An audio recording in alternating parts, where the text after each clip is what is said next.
Hi, everybody. Welcome to Justice Serve Daily. I hope everyone is doing well.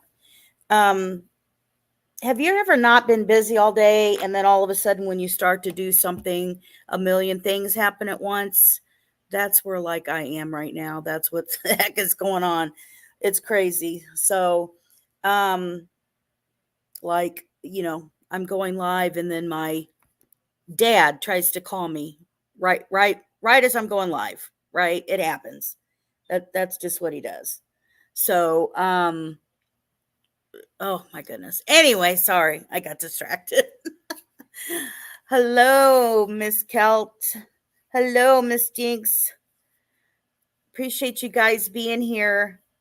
I have got a show that I'm going to tell you, I've been working on this one for a while, and it's almost like an overlap of practically 2.5 shows of information. And then when I start putting them together, originally I thought about doing separate shows, which I still can do if you guys are interested in even way more deep diving, because I have to try to avoid trying to put all this information that I want to give you at once inside something, and it ends up just larger. So as you could tell, just from the thumbnail itself of things that we're going to talk about and we're going to cover today. So, and let me make sure I can share this with you guys. Okay. And I'm always worried whether this shows okay or doesn't show up okay and how it all goes. So, and some of this information too that I'm kind of diving into, I had talked about once about Backpage, which I spoke on Silky Southern Tea. If you don't know her, you need to check her out. I was overdoing a show with her. She has had me go over there and talk about CSAM, talk about the relationship between Keegan Klein, CSAM, Delphi, child sex trafficking, and then last time I went on her show, child sex trafficking. Oh, hold on, sorry. And then I don't know why this is echoing. Last time I went on her show, wow, I hate when that happens. Hold on, sorry. I don't know why this is echoing. Wow, I hate when that happens. Hold on, sorry. There we go. Okay, sorry about that. Anyway, I covered Backpage a little bit and talked about that. So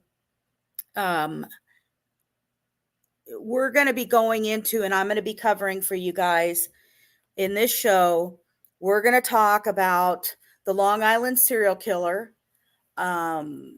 specifically of his use of Backpage. I'm going to tell you what Backpage is if you've never heard of it, and explain to you about it, explain to you why it was a company taken down by our federal government while it was a law that had to be changed in the United States. Why UNICEF and NetMec were both trying to take this company down as well. And talk to you about that Rex is not the only serial killer who has used Backpage as a way to find his victims. And I know you'll all be shocked by this, but one of those serial killers was from Indiana. So, hi, Kib Kitty. You're on vacation. Are you able to tell us, Kib Kitty? Is it somewhere cool or hot? Because right now it's hotter than crap. We're in Indiana. It's steamy. I will definitely not complain with the hello, Ray Jones, with the weather out on the West Coast. God, praying for everybody over there. Oh, make sure everybody's okay. The stuff with Hawaii has been horrible. That just breaks my heart, of people who have crap like that happen, and not as hot as you're used to. Well, that's good, Kid Kitty. I hope you have a great time and enjoy your vacation. And have a cup of fuzzy navels for me. I will have to say that is my favorite drink. I know some people probably don't even know what a fuzzy navel is. And trust me, sometimes bartenders don't either. It is orange juice with some peach schnapps, right? But sometimes I get people and they do orange. They'll make it orange juice and vodka. Which, come on, people, everybody knows what that is. That is not a fuzzy navel.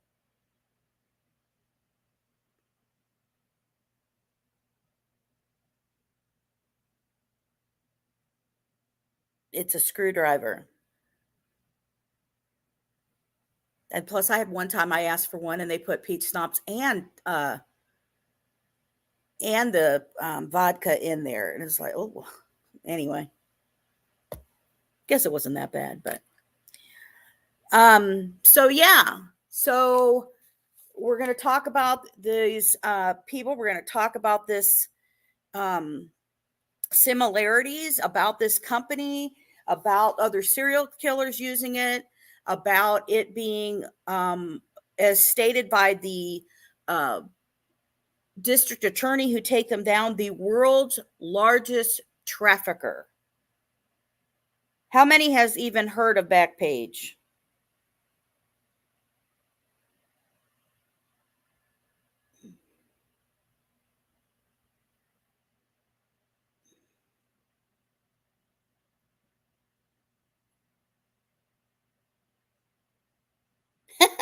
Sunkissed on a vodka. If you've heard of Backpage, put a one. Put a one in there. If you've heard of Backpage.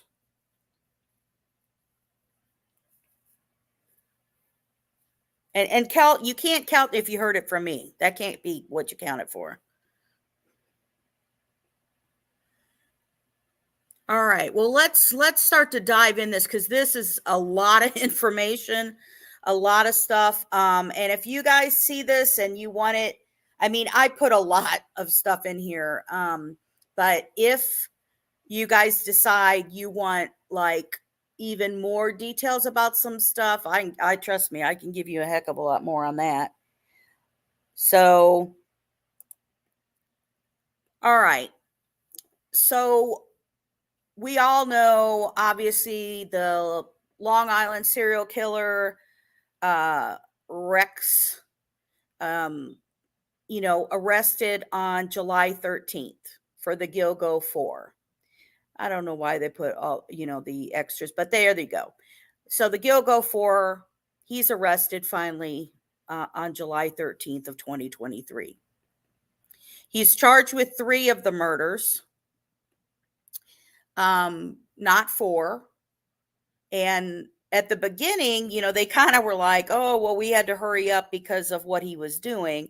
And then now they kind of are trying to backtrack that. But you guys know as well as I do that I think he was getting close to murder somebody again. And I think that's why they decided to move on him, was because, he was fixing to do all of it again. Hello, Mother Dragons. Nice to see you. So, of the 4 women of the Gilgo Beach 4, one of them he met in person in a location, right? But 2 of the 4 he met using Backpage. And Backpage itself made it very easy for him and other serial killers to find victims.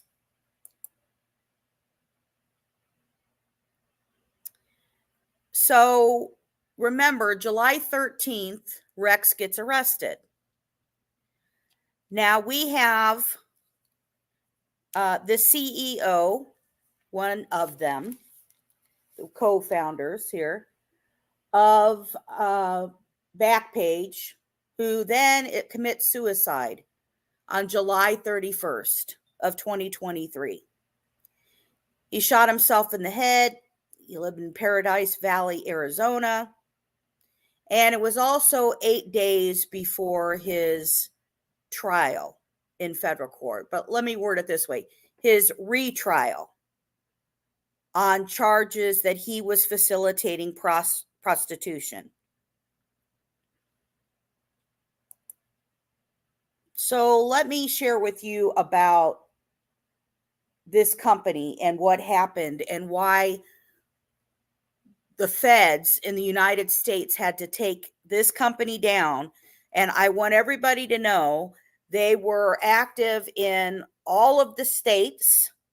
They had this.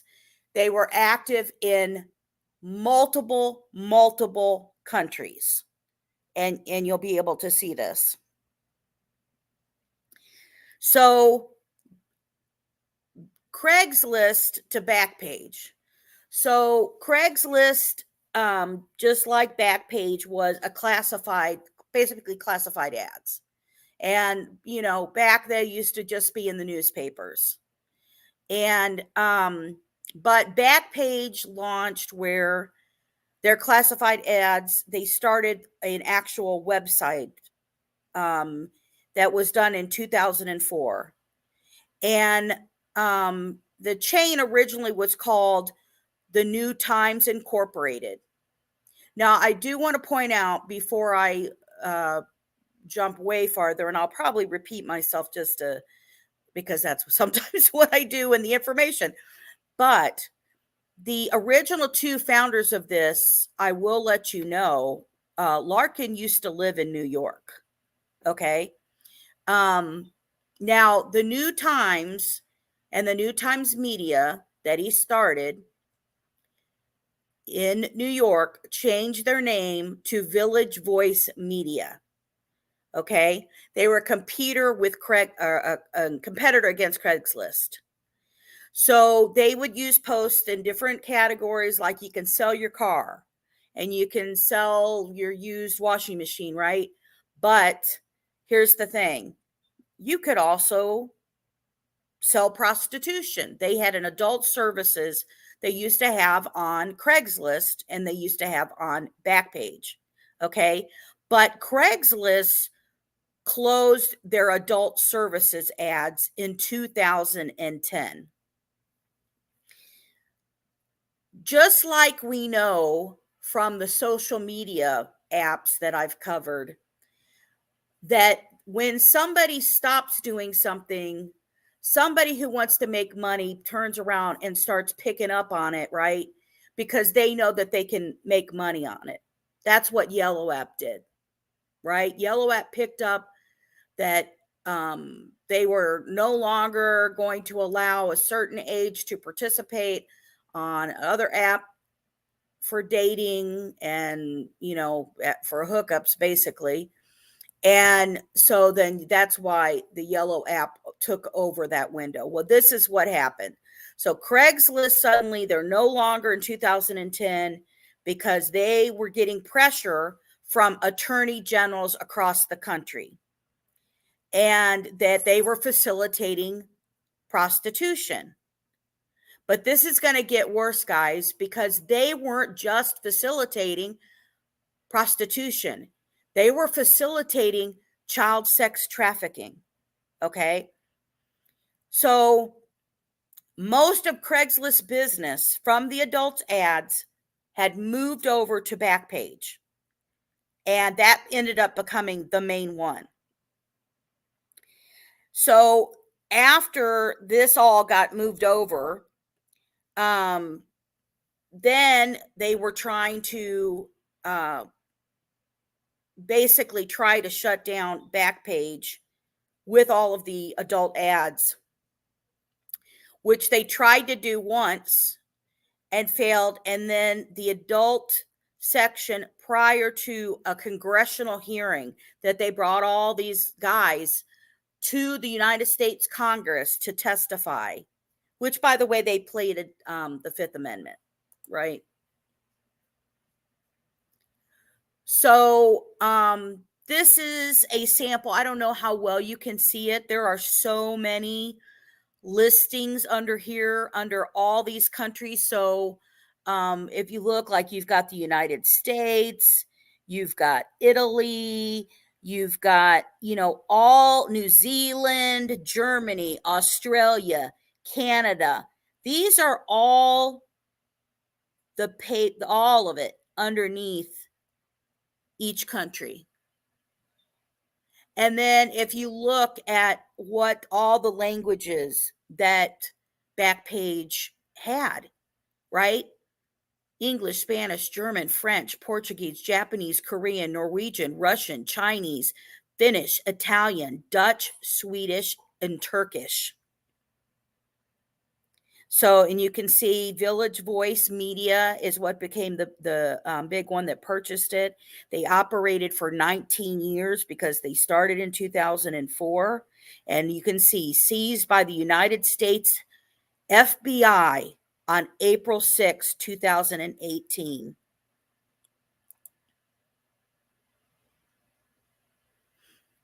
All right, so this is what it looked like on their website when the federal government took it over on April 6th of 2018. And I mean, that's a big deal when you have that. They're trying to get you to cooperate. They're going to try to get you to do other stuff. But I'm going to close this piece for I can show you. Hopefully I can show you this correctly. And I'm going to share the screen again for I can show you this video. This is the U.S. Congress's video. And this is showing Homeland Security and Government Affairs Subcommittee for the U.S. Congress. And I'm going to show you this video here. Kelt, let me know if you can hear this, either a thumbs up or. We'll mention the report without objection, the staff report and some associated correspondence order to become part of the record. With this, we're going to turn to our first panel of witnesses and then have the opportunity for members to ask questions. We are pleased to be joined by Yoda Soros. Yoda is Senior Vice President and General Counsel of the National Center for Missing and Exploited Children, the group we've been talking about, nation's leading authority and resource on issues related to missing and sexually exploited children.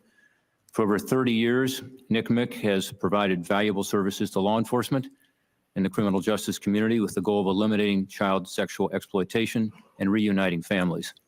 It has assisted law enforcement in recovering over 200,000 missing children, including assisting with the rescue of a missing child in Cleveland, Ohio, just earlier this month. We appreciate what you do. I'm also honored to have with us today the founder of NCMEC. Many of you know John Walsh, who's here with us in the room this morning, who has been a good advisor to me and to this subcommittee. We're also pleased to be joined by Darwin Roberts. Darwin is a Deputy Attorney General with the Washington State Attorney General's Office, where he supervises the Criminal Justice Division, among other units, and is the office's lead attorney for human trafficking issues. The state of Washington has been recognized as a leader in its efforts to combat human trafficking, due in large part to the work of the state AG's office. The Polaris Project, a highly regarded national anti-trafficking organization, gave Washington the highest ranking for its anti-trafficking efforts last year. From 2005 to 2013, Mr. Roberts also served as an assistant U.S. attorney. Appreciate both of you being here this morning. We look forward to your testimony. Without objection, we're also going to make part of the record the written testimony submitted by Brant Cook, who's the director of Ohio Attorney General Mike DeWine's Crimes Against Children Initiative. Ohio has also been at the forefront of this issue under the leadership of former Senator Mike DeWine. We're also going without objection to make part of the record the testimony of the Chief Assistant District Attorney for Manhattan, who's also been engaged and involved in this issue with us in the subcommittee. To the witnesses, it's the custom of this subcommittee to swear in all witnesses. At this time, I'd ask you both to please stand and raise your right hand.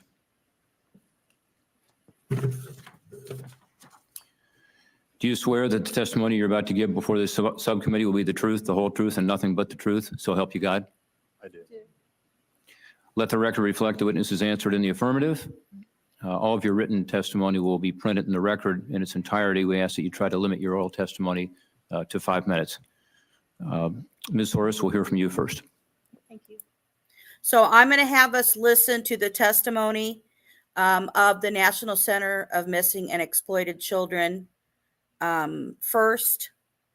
And as he said, and hopefully I didn't say this, but John Walsh, I think I said Adam Walsh earlier, because I always think of the child, but is in the audience sitting to her left.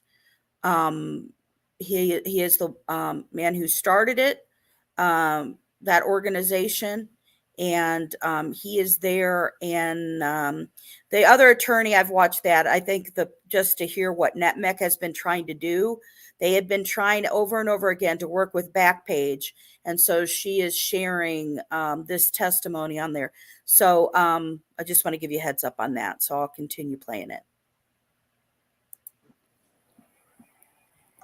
Chairman Portman, Ranking Member McCaskill, and members of the subcommittee, I'm pleased to be here this morning on behalf of the National Center for Missing and Exploited Children. Let me take a moment to thank you for your efforts to investigate the crime of child sex trafficking and potential solutions to combat this horrible crime. I'm joined today by NCMEC's co-founder, John Walsh, and our incoming CEO, John Clark, former director of the U.S. Marshals, who are here with me to underscore NCMEC's support for the committee's work and our dedication to preventing child sex trafficking and assisting survivors and their families. We're here to talk about the online lucrative sale of America's children for sex, which in our experience occurs most prominently on the website backpage.com. Every year in the United States, thousands of children are sold for sex and repeatedly raped. Child sex trafficking victims are boys, transgender children, and girls. We see victims as young as 11 years old with an average age of 15. Many of these children are moved constantly from city to city, sold for sex up to 10 times a day, and tattooed by their traffickers, literally branded for life. Child sex trafficking is the rape of a child in exchange for something of value. Buying, selling, or facilitating the sale of a child for sex is always illegal. Child sex trafficking is not prostitution, and it has no relation to legal sexual activities between consenting adults. When NCMEC talks about child sex trafficking, we are talking about illegal activity that is not protected by the First Amendment. Technology has fundamentally changed how children are trafficked. Today, an adult can shop from their home, office, or hotel room, even on a cell phone, to buy a child for sex. There are advertising websites, notably Backpage, that are online marketplaces to buy and sell sexual experiences. Some may be legal, but most are not. NCMEC operates the Cyber Tip Line, the nation's reporting mechanism for suspected child sexual exploitation. Since 1998, we've received over 45,000 reports relating to suspected child sex trafficking. A majority of these reports involve ads posted on Backpage. In our experience, child sex trafficking often begins with a missing child. So far this year, more than 1,800 missing child cases reporting to NCMEC have involved possible child sex trafficking. Because there are so many child sex trafficking ads on Backpage, our staff search Backpage first when a missing child is at risk for being trafficked. At NCMEC, we routinely work with online companies to help them make sure their websites aren't misused to harm children. We met with Backpage at their request after they started voluntarily reporting some ads to us in 2010. During this time, Backpage publicly represented that it wanted to do everything possible to stop child sexual exploitation on its website. At our last meeting in 2013, Backpage was frustrated with NCMEC for not promoting their asserted efforts to curb child sex trafficking. We have not met with Backpage again because it seemed they were more interested in trying to publicly claim a partnership with NCMEC on these issues rather than reducing the sale of children on their website. During our meetings with Backpage, we recommended many steps they could take to reduce the possibility children would be sold for sex on their website. Backpage declined to adopt most of these recommended measures. Here are just two examples.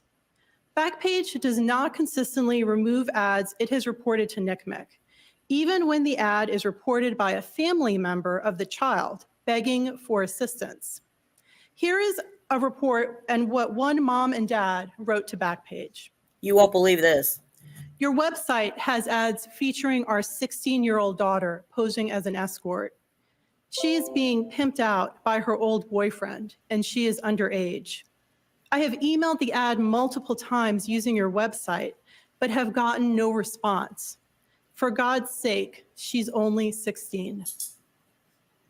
We raised this issue repeatedly during our meetings with Backpage, but were never told why some ads remained live on the site after being reported. Backpage also has more stringent rules to post an ad to sell a pet, a motorcycle, or a boat. For these ads, you are required to provide a verified phone number. Even though Backpage knows its site is used for child sex trafficking, and after our repeated recommendations, Backpage still has not implemented any form of verification to post an escort ad. Today, Backpage still voluntarily reports some child sex trafficking ads to NCMEC, but they have not taken basic measures to disrupt the online marketplace of sex trafficking they have created. There is no reason to believe suspected child sex trafficking ads on Backpage have decreased. However, Backpage's number of reports this year has shrunk to less than half the number of reports in 2013, the same year we had our last meeting, and the same year NCMEC filed an amicus brief in support of child victims in a lawsuit against Backpage. Before I close, I would like to acknowledge the tremendous efforts of many other advocacy groups, many of whom are here in the room today, and the attorneys who are working on civil court cases in Massachusetts and Washington to end the devastating online business of selling children for sex on websites like Backpage. Mr. Chairman and other members, I thank you for the chance to share this information regarding child sex trafficking in Backpage, and I'm happy to answer any questions you may have. Can you frickin' believe that? So they meet with, NCMEC keeps trying to meet with them, telling them of all the reports that they're getting. And NCMEC isn't cooperating.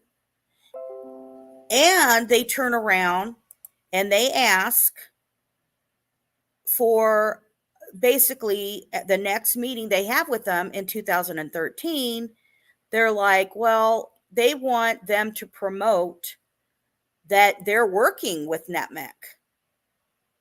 They want them to tell people how, oh, well, they're working and doing stuff with us. As soon as NCMEC says that they're not going to do that, all of a sudden the reporting, self-reporting by Backpage turns to that they're now giving half as less as they did. But you'll see that they were not even reporting everybody to everybody that they knew was there. The reason is they found that Backpage was helping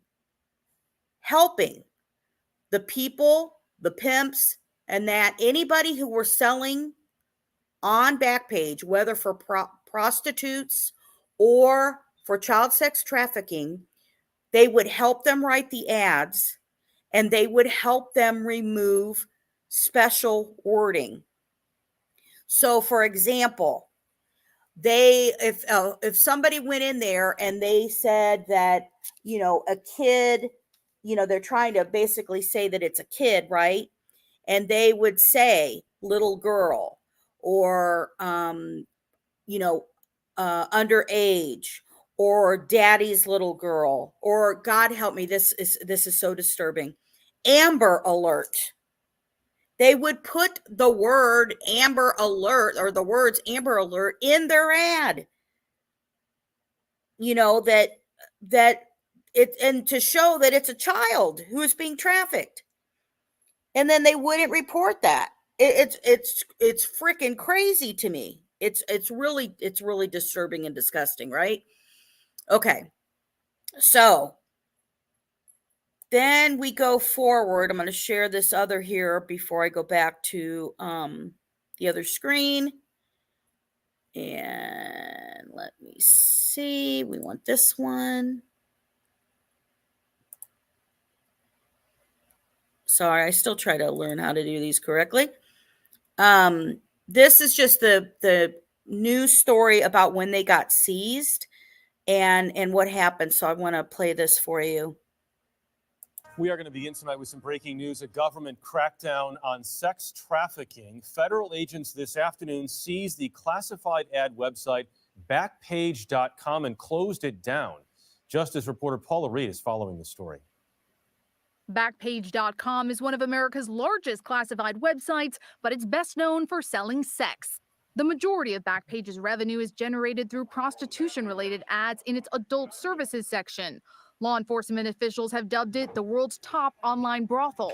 Last fall, CBS News' Anna Werner spoke to Chicago Police Commander Bill Lean. His Vice unit posted phony ads on the site to catch people hiring prostitutes. When you put an ad like this up, how long does it take before you get responses? Oh, usually within a minute or two. A We're starting minute? to get calls, yep. Really? And how many calls will you get? Sometimes we'll get 50 to 100 in a night. Today, the federal government seized the website and is expected to unseal charges later today. U.S. officials allege Backpage has earned more than $500 million in revenue from prostitution since it was founded in 2004. The website has also come under fire for facilitating child sex trafficking. Backpage.com and other companies like this must be held responsible for what they have created. Yvonne Ambrose testified before the Senate last fall. She told lawmakers her 16-year-old daughter, Desiree Robinson, was prostituted on Backpage.com. On Christmas Eve 2016, a man who found her online beat and choked her before cutting her throat. If there were stricter rules in place for postings on these websites, then my child would still be alive with me today. And Paul is with us tonight from our DC Bureau. So, Paul, there is some concern, Paul, about shutting down the website in this way from some parents of missing kids. That's right. There's been mixed reaction to this federal action. Some folks say that this could help civil lawsuits against Backpage, but other folks are concerned that by shutting down the website, you may drive even more of this activity onto the dark web and make it harder to find victims. All right, Paula Reed with the seizure and closure of Backpage.com. Thanks very much. We are going to begin.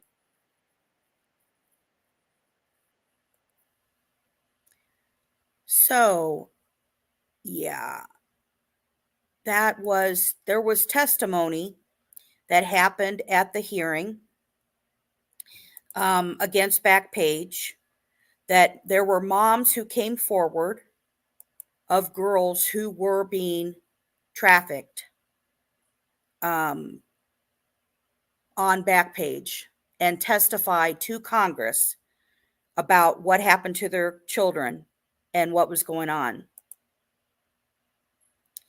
So this shows the date. You saw that on the post for their website of April 6th of 2018. The U.S. Department of Justice announced the seizure and takedown of it. They were facing 93 counts of the indictment on 7 former owners and executives, charging them with facilitating prostitution. It has the acts and stuff in there. In July of 2018, it was replaced with 100 counts. And in August of 2018, there was the current CEO in California accepted a plea deal. Okay. He pled guilty and he was going to testify against the other two, the actual co-founders of it. And there were 6 total defendants. And so they talked about this trial. So because of this happening, the trial happens, right?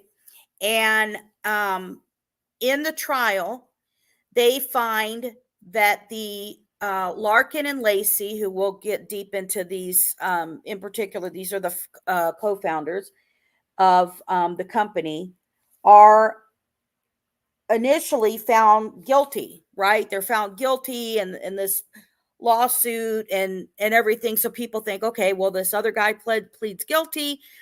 His plea deal, though, gives him concurrent time from Texas, California, and I can't remember the third state right now. I think it's Arizona. And so, but he gets and he only gets 5 years, right? He only gets 5 years. These other guys, after the conviction happens, all of this stuff goes down. September 14th of 2021. Ironic timing, if anybody looks at that, right?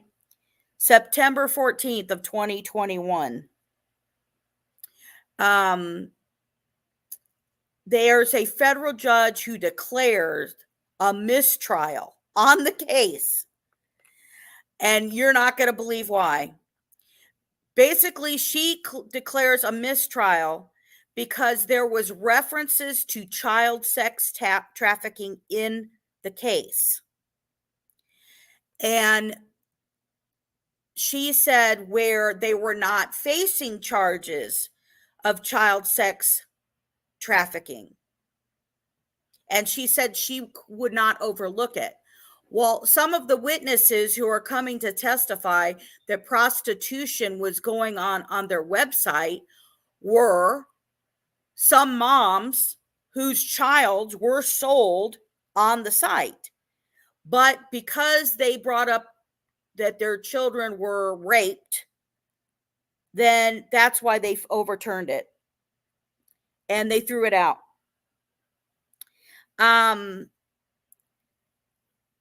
So she sits here.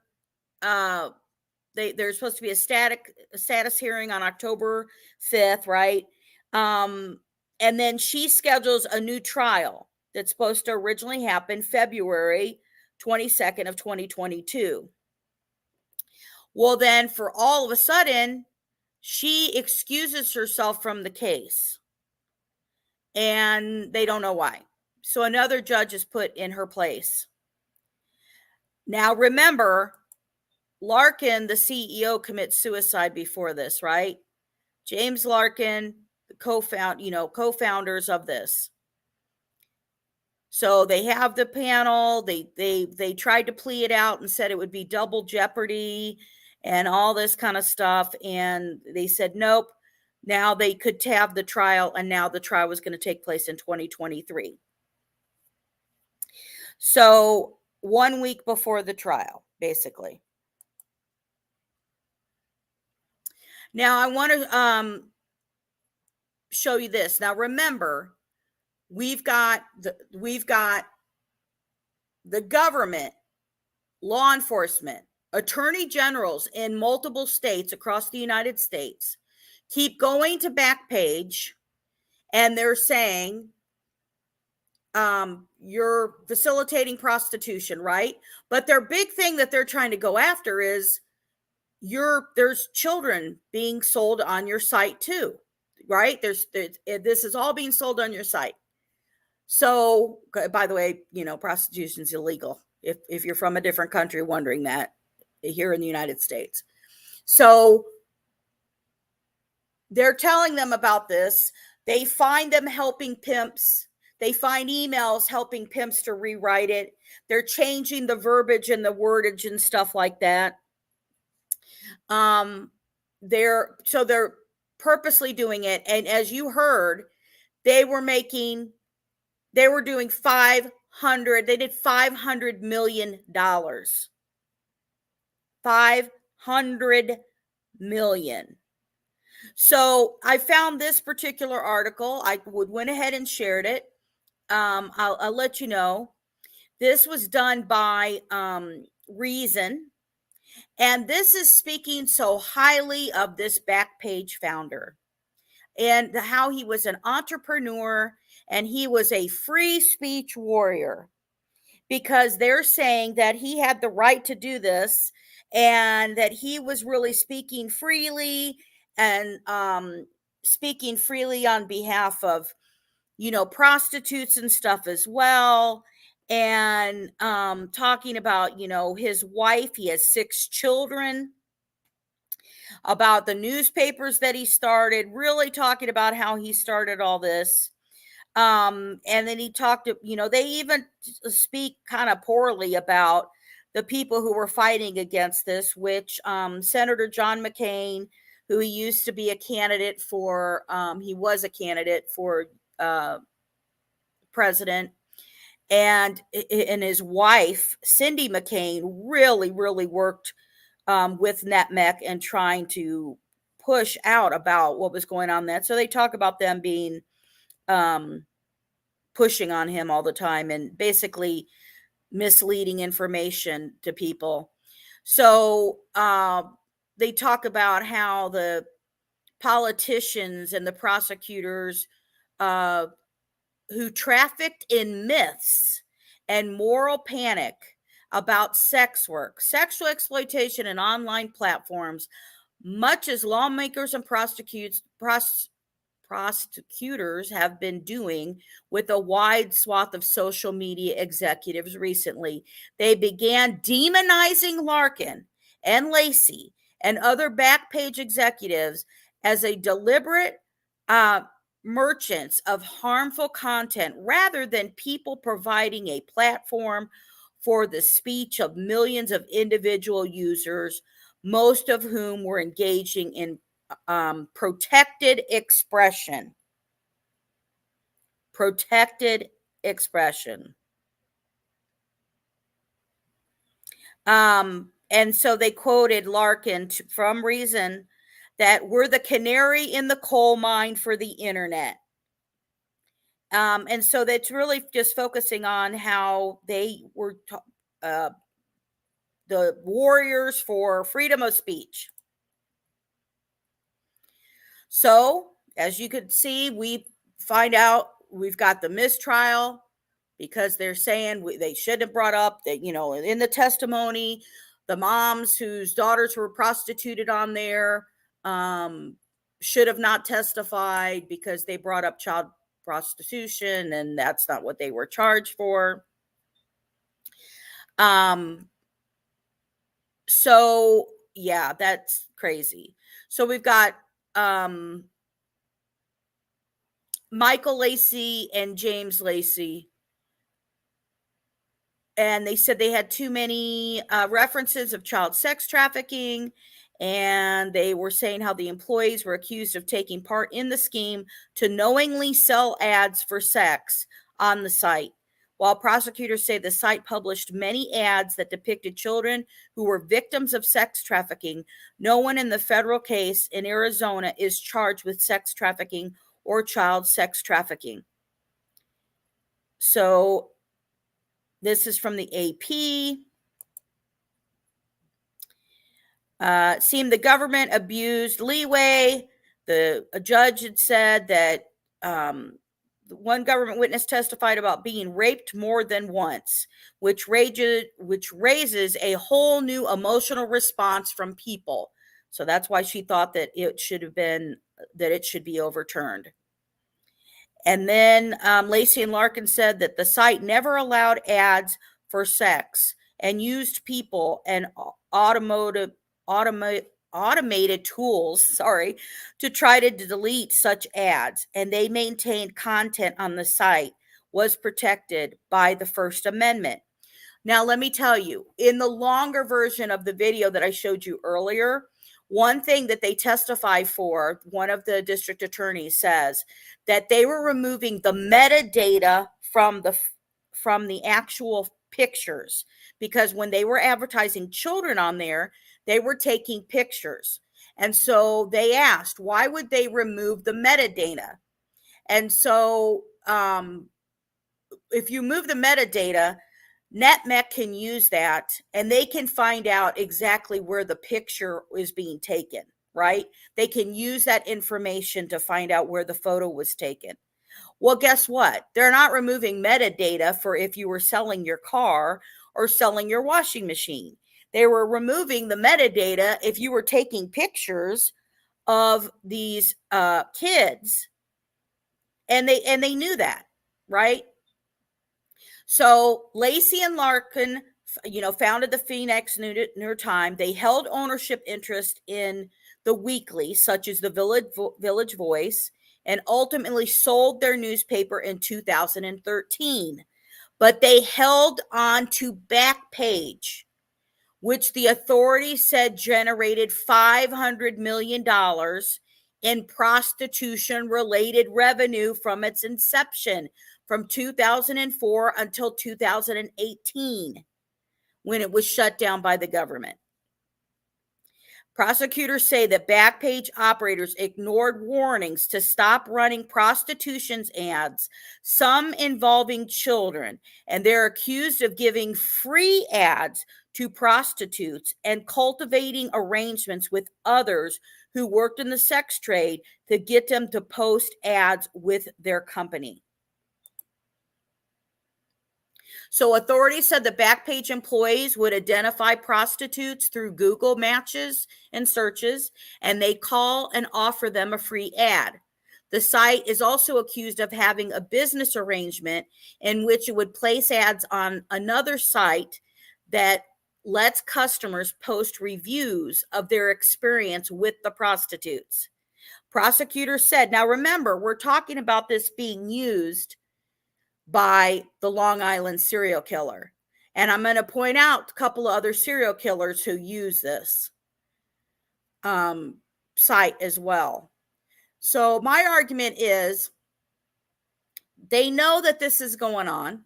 They know the prostitution's going on. They're knowing all of that's going on. And way back in the years before Rex was arrested, these other serial killers were arrested using Backpage.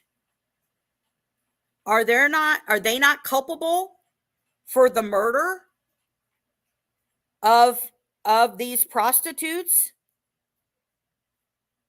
Right? I mean, come on. So prosecutors said that the moderation efforts by the site were aimed at concealing the true nature of the ads.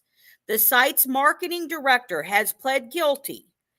He's marketing director, but they claimed that he was the CEO because later they said that they sold the company, which they lied and they really didn't. And they had multiple companies that they moved the money around for they could hide. They were money laundering is what he pled to, right? They were hiding the money and stuff from it. This other guy was having a title of CEO. He's prosecuted in California. There's a district attorney I'm going to tell you about. Who's the AG, by the way, in California when this is going on? Kamala Harris. I'm not political. I'm not going political, but I'm going to let you know because the person who ended up signing a bill to protect from laws is Donald J. Trump. This was a bipartisan. These people are bad in what they're doing. We need to shut this crap down. So I want to point out both of those.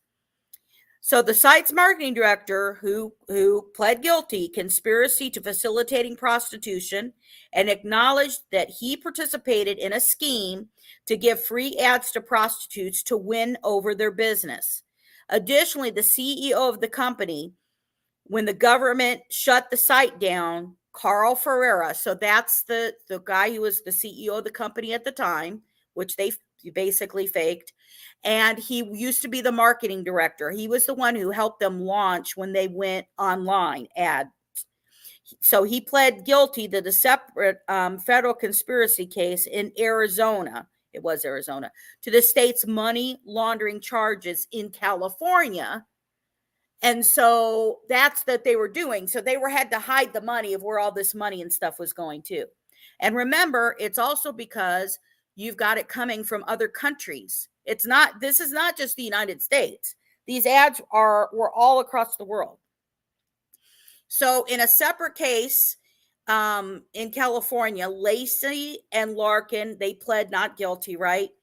And they funneled, it says Backpage operators illegally funneled nearly $45 million through multiple companies and created websites to get around banks that refuse to process their transactions.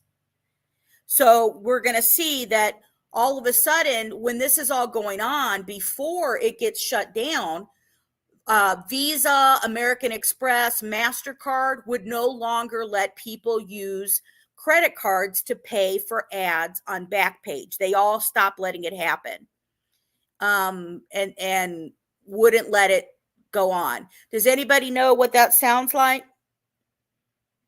Who else did that? Had to do that? Pornhub. Pornhub got caught that there was images of child sex trafficking on their site, and suddenly the credit cards were no longer letting that. But that's a whole different video I could do if you guys want to hear about that. Earlier in the case, the judge threw out the pimping conspiracy and other state charges against them, and they said about, freedom of speech or whatever. Okay, so here is the video, or I'm sorry, not the video, but I mean, there is a video, but I don't think we really need it. For Lacey, let me see. And this is the guy who pled guilty, and he said he would testify against the other CEOs. And you know what? I'm going to go ahead and see. So they talk about the Backpage 2004, talked about the risque advertising for escorts and massages, among other services, and some goods for sale. And according to the federal prosecutors, authorities allege the site was often used to traffic underage victims, while the company officially said they tried to scrub the site of such ads, which they weren't doing. And Texas, they had an office in Dallas, which is where this guy, the marketing guy, used to be based out of, right? The Carl Ferreira. So the federal judge in Phoenix unsealed an April 5th plea deal revealing that Ferreira pled guilty to conspiracy and Backpage.com pled guilty to money laundering conspiracy. So this is the info. Under the plea agreement, Ferreira agreed to make the company's data available to law enforcement. And investigators and prosecutors continued. The guilty pleas are the latest in the cascade of developments in the last week against the company's founders by former owners of Village Voice in New York City, Michael Lacey, 69, and James Larkin, 68. This was at that time. The company founders were among Backpage officials. My dog always barks while I'm trying to do something. He's crazy. Anyway, sorry about that, guys. U.S. government also seized and shut down the website. Ferrar could face up to 5 years in prison, which is what he got. $250,000 to be charged. Could face a maximum of $500,000. And he said that shows that it's concurrent with the 5-year term in Texas and California. So we go further into that. The one reason that they were protected was because of the law that we have. And honestly, it's the same freaking law that is protecting all the social media sites in the United States, which is a law called 230. And it protects them from what is ever being posted in information. And so there was a lot of complaints about that we hear about, like during all the COVID stuff. and what they were trying to cover up because of all the 230 law, right? Well, Donald Trump had signed a new law making it easier to prosecute website operators in the future, which was great because they needed that. Just because the people were falling underneath the free speech, and that's what they were doing. So the Texas state agents raided the Dallas headquarters of Backpage and arrested Farrar. That was when on the warrant after he arrived in Houston. They was trying to at the Bushes International Airport on a flight for Amsterdam.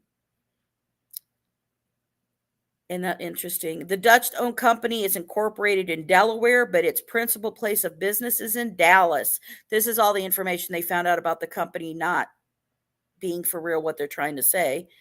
And Paxson called Thursday's plea a significant victory in the fight against human trafficking in Texas and around the world. And let me see if I can maybe share this with you. Sorry about that.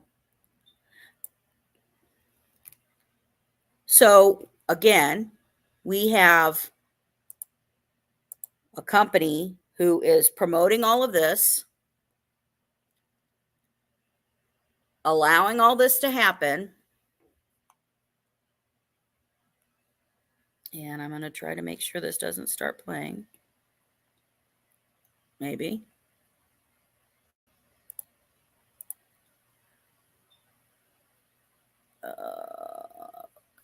Sorry. Make sure I share this here.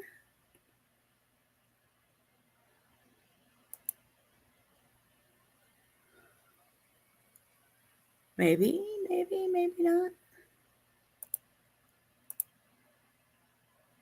Hold on, I'm trying to get past the commercial here for you. So, as we're going through this, you're going to see the actual dates of all these murders of when they started taking place. Now, mind you, I'm only showing you the things with a couple of serial killers in addition to Rex, right? Oops. Stop. Okay. Sorry, I'm not the quickest at doing this, but I try.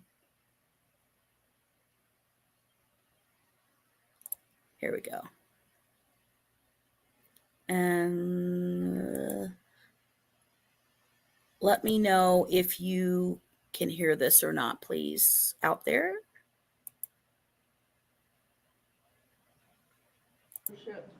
That it took to get this across the finish line and onto your desk. Thank you. They really worked hard. Thank you. They worked. Thank you. Today, a mother's improbable victory. Nicole and her daughter Jessica, who says she was sold for sex on the website BACKPAGE.com when she was just 15 years old. Joining President Trump, surrounded by survivors, some teary, some joyful, as he signed the Fight Online Sex Trafficking Act, which gives prosecutors and victims more legal firepower. This is so important to all of us, and I thank you, Mr. President, so much for signing these bills into law. Yvonne Ambrose's daughter Desiree was killed after being sold on Backpage 2 years ago. She was just 16. It means so much to our family to lose your child who has been trafficked, which is modern day slavery. Outside the White House, the group that has now become like family. I always feel that Desiree is with me. She gave me the words. She wanted me to speak out for her in her honor. Backpage.com, shut down in a federal raid last Friday, operated as a classified ad website whose racy sections like escorts and body rubs law enforcement called thinly veiled code for prostitution.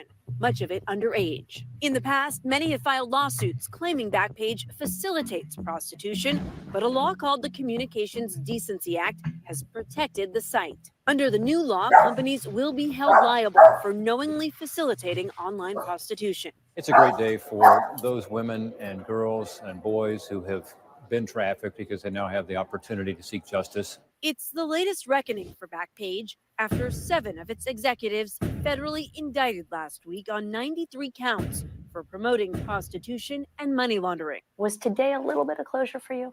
Yes.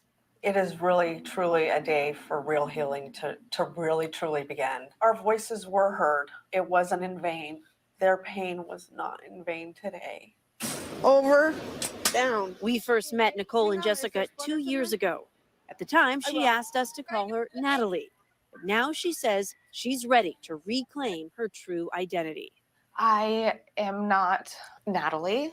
I am not JS. I am not a title on a lawsuit or an alias used on Backpage. I'm not any of those things. I am Jessica. I'm a proud survivor, a mother, a daughter, a sister. I am all of these things, and I want to be known for who I am and not just what's happened to me.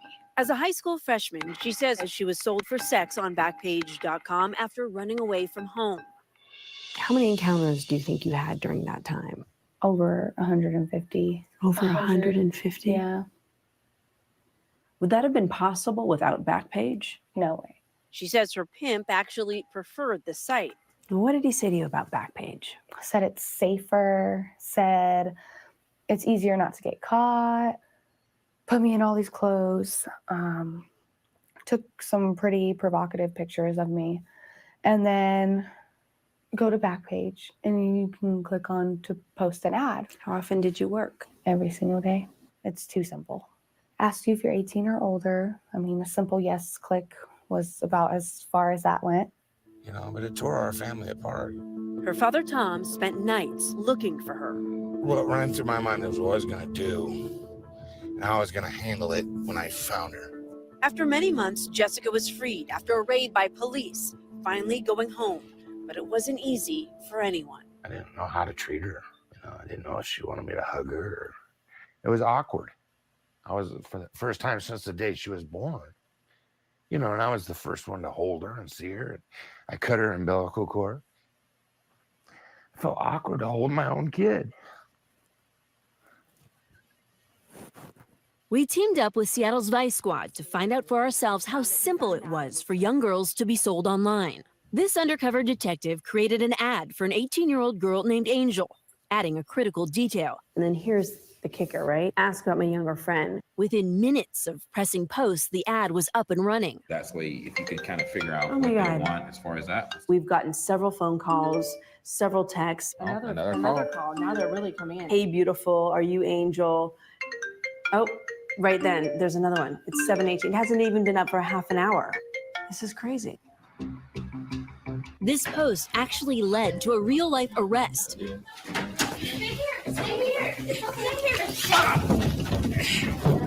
He tried to bolt. Police, you're under arrest. Backpage did tell us they make sure to always cooperate with law enforcement investigations.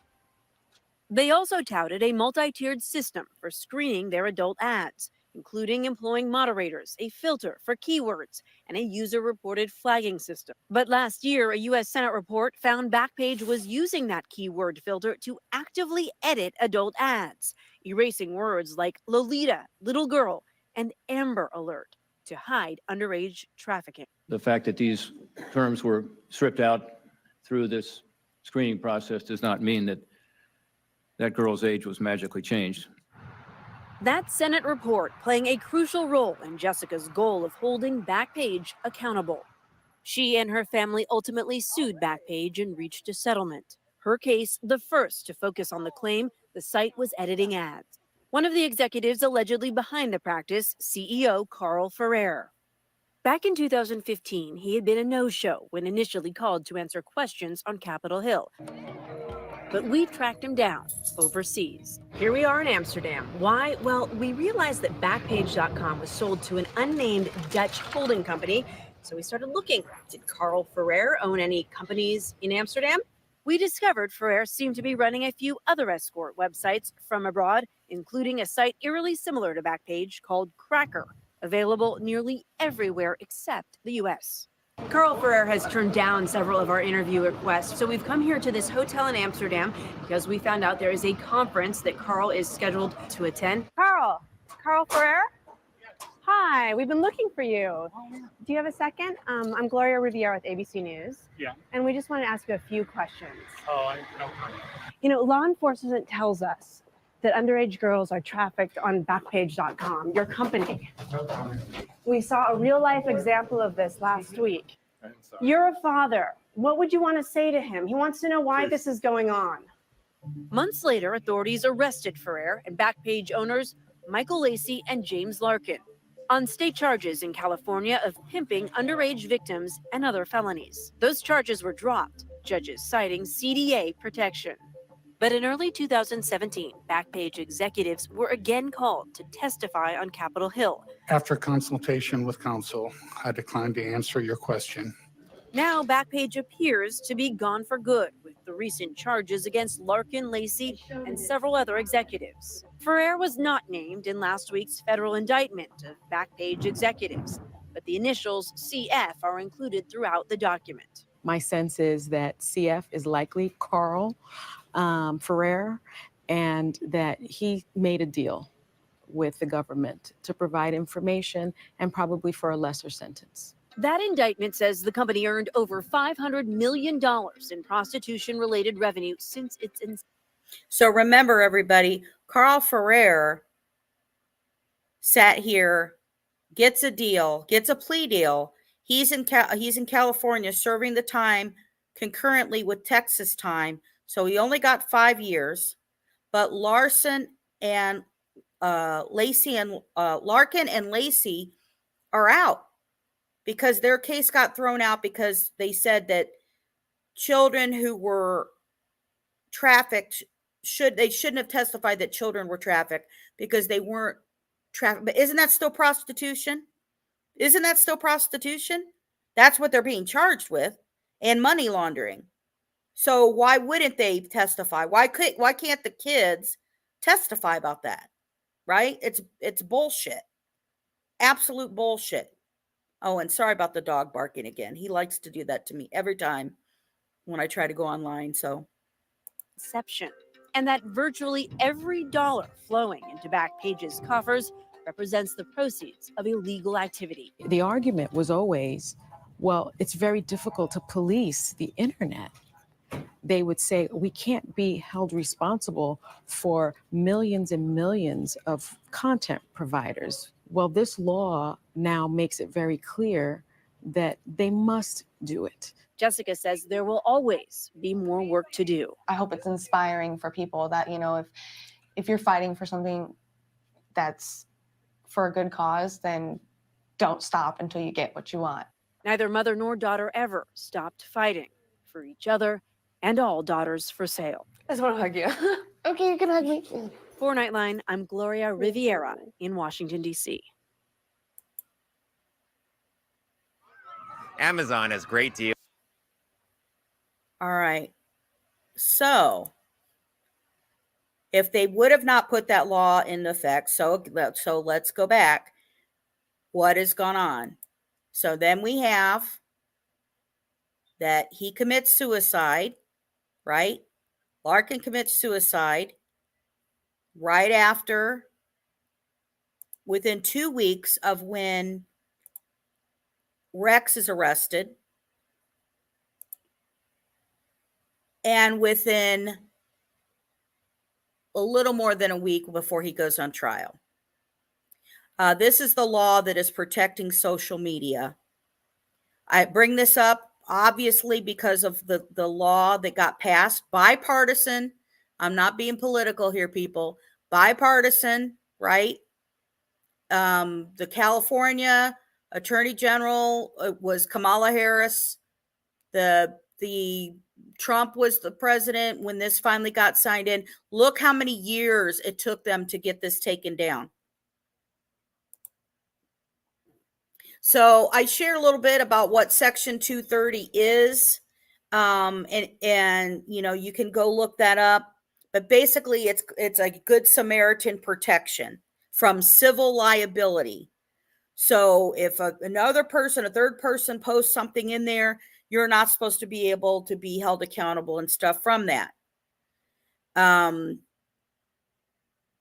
third party material, if they deem it because it's obscene, lewd, you know, filthy, excessively violent, harassing, or otherwise, blah, blah, blah, right? It's constitutionally protected. Don't know how, but that's what the heck that says. So when it did that, that's what immunity that they were standing with. That's why the people are like, oh, this is freedom of speech. They shouldn't be charged with freedom of speech. Is the reason that they should have to do this. So now when you go look at the law, it talks about the new part that was signed in. The bill is the Stop Enabling Sex Traffickers Act. FOSTA Shesta. Shows that it was put in 2018. It was voted through Congress, and then it was signed. And you know, it relates to whether federal and state sex trafficking. You can find that it's in the law because of this whole Backpage and online sexual victimization. So if you want to look at that, it talks about all the details with it, or to block or remove content related to sex trafficking, leading to sites like Facebook, MySpace, and Craigslist to pull such content. Does stuff get posted on other stuff? It does. But the problem is that Backpage.com didn't give a crap.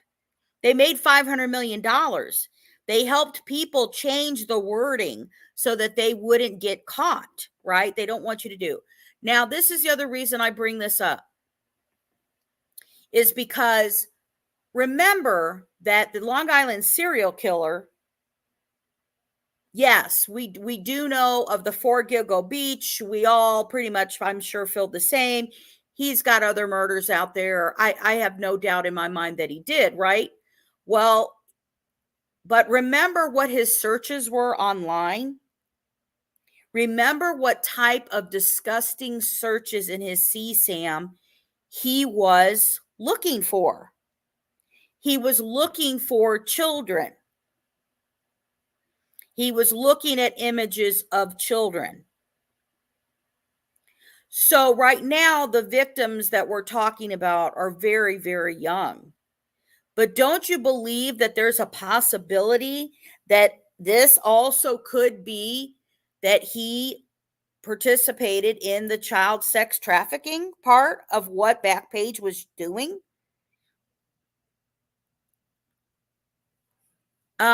So let's get into what other serial killers were using Backpage.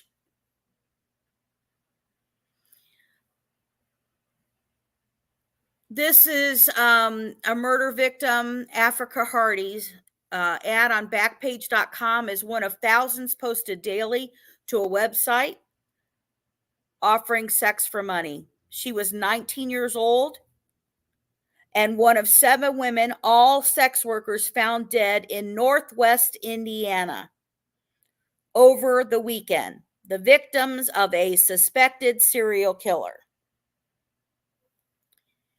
Yes, a serial killer in Indiana again, and actually a more recent. At that point, officials had said that the website, an online classified advertising site allowing ads for the adult services, they were saying is legal and very lucrative. According to the AIM Group, which tracks online activity and revenue, in May of 2013, the website took in $4.5 million. We're talking about dead girls and dead women.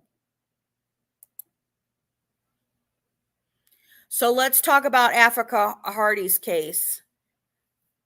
Because if they didn't find her and he hadn't left her in this hotel, we never would have found that he was a serial killer and found the other victims, at least the way that they were found. So she was found on October 17th of 2014 in Hammond, Indiana. Yes, that is also a place that I have done cold cases on that are unsolved. A case that very dear to me that started me in true crime, Deborah Fulton's case, 16-year-old murdered, never found her or never found her murderer. Please watch that if you haven't. It's a case very close to my heart. So Africa was found in a Motel 6. She was strangled. It was ruled a homicide. And the serial killer who got her was Darren Vaughn. He arranged to meet her as online escort service. And that's exactly where the body was discovered. They argued, and then Van strangled her and put her in the bathtub. Afterwards, a friend became concerned not hearing from her. And then she got a strange message from the phone, which obviously wasn't her. It was this guy.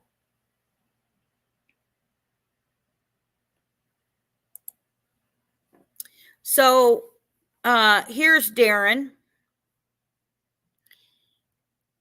Darren Dion Van. He is a serial killer. He was arrested October 18th of 2014. So the day after that they had met up for the murder of 19-year-old Africa Hardy at Motel 6 in Hammond. He confessed to the murders of 6 other female victims in Indiana. He led police to those bodies, of all which were found in 5 abandoned structures in Gary, Indiana. So he was basically dumping them in abandoned houses, right? Before the police investigated the murders for which Van was detained, Thomas Hargrove, a founder of Murder Accountability Project, together with a Gary, Indiana deputy coroner, attempted to persuade the police that there were 18 similar murders pointing to a serial killer in the Gary, Indiana area. And at the time, they weren't listening.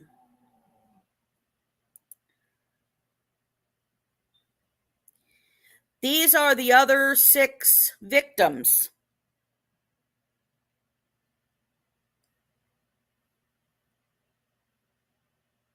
They used Backpage to find them, to get them. Anita Jones, 35, of Maryville, Indiana. Last seen alive on October 8th, 2014. Reported missing 2 days later. And he led to the abandoned house in Gary on October 18th, where her body was found.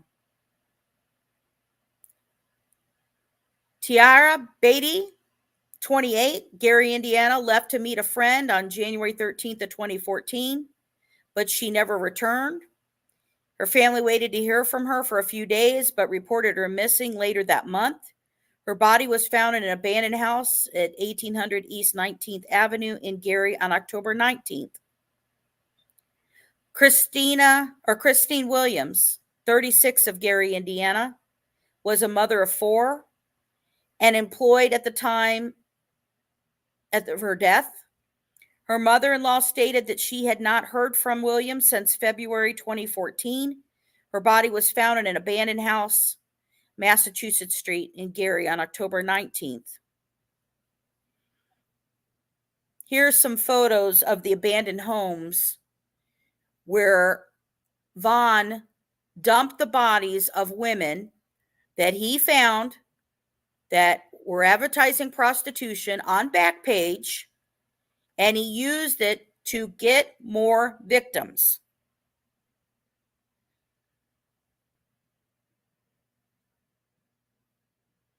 To get more victims.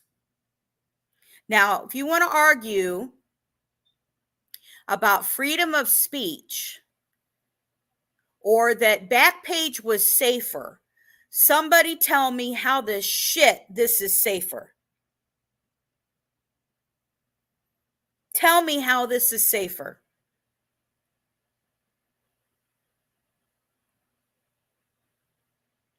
Because people allow things to happen to people, and it's almost like they're made to be like they're less, right? It's like, oh, well, this kid's a runaway, so whatever. Or this person is taking drugs, so whatever.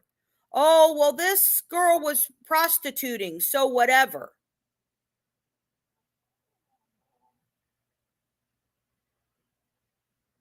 Does it become more important if it's they suddenly kill somebody after, oh, well, they killed all these prostitutes, but now they went out and they killed a woman or a child who isn't a prostitute. So now you're going to worry about it. Now you're going to be concerned about it. These are people. These are people's children and daughters and mothers and cousins and aunts. That's what happened with the New York serial killer. That's why they get away with it. They think nobody cares.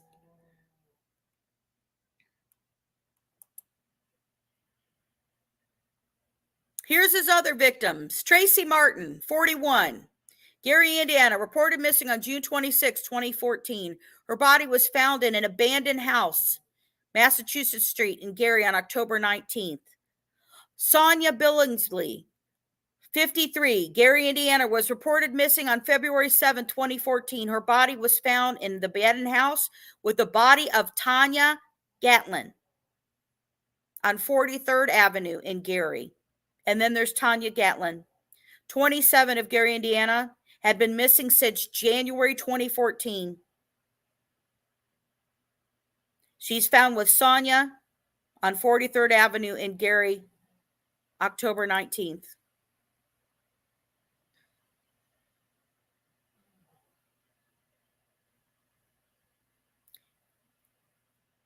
By the way, now that I think about that, Vaughn is also suspected of killing other women in other states.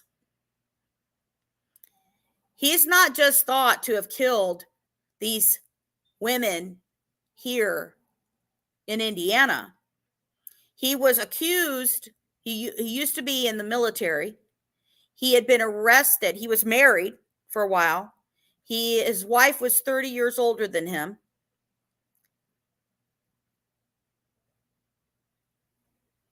And he moved around. He had been serving a sentence in Texas for sexual assault.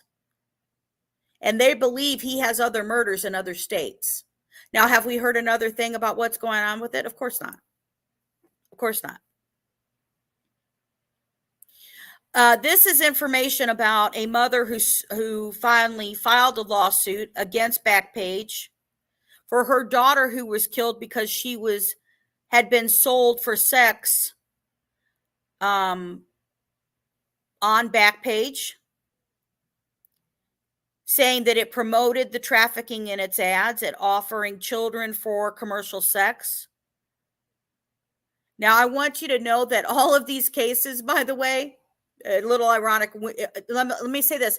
There are tons and tons of murders that they are related to Backpage. Tons. Now, these are specifically serial killers found prior to Rex that I wanted to point out to you. There are tons and tons of murders. Go Google it. You'll find it. Just look in your own state and you'll find it, right? There's also murders. Let me point this out. There's also murders of people pretending that they're prostitutes. And when the guys go out there, they murder the guys, right? There's tons of all these singular things, right? But serial killers have used this before.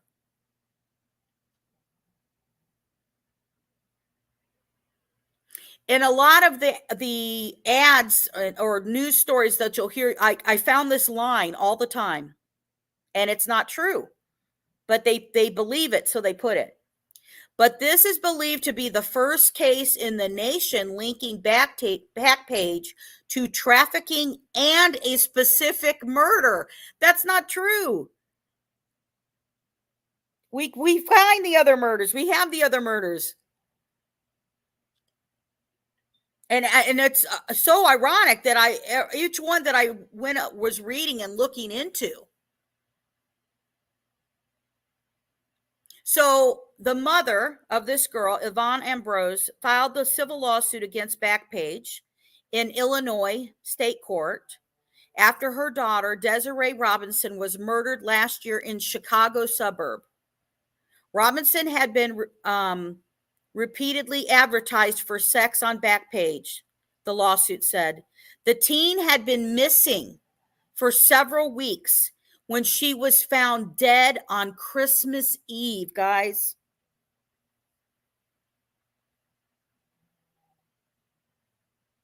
The lawsuit, which seeks a minimum monetary damage of $50,000, claims that Backpage knew it was facilitating sex trafficking. Backpage has faced scrutiny from the U.S. Senate over allegations that it facilitates sex trafficking, especially of children.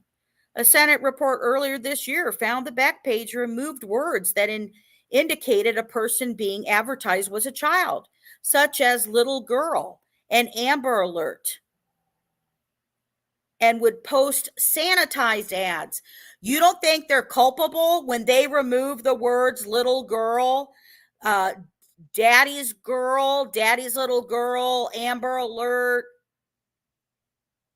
You don't think they're not culpable when they're actually doing that? That's accountable. That's where you're accountable. That's the difference.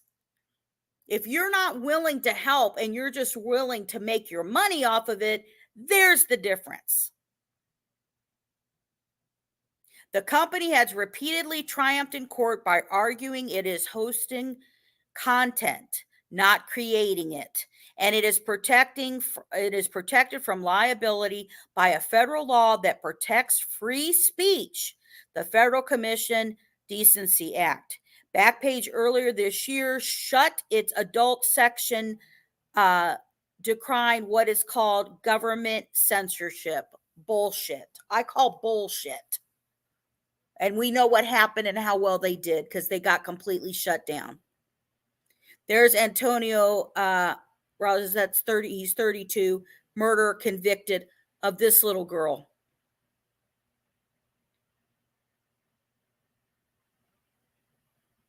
That little girl.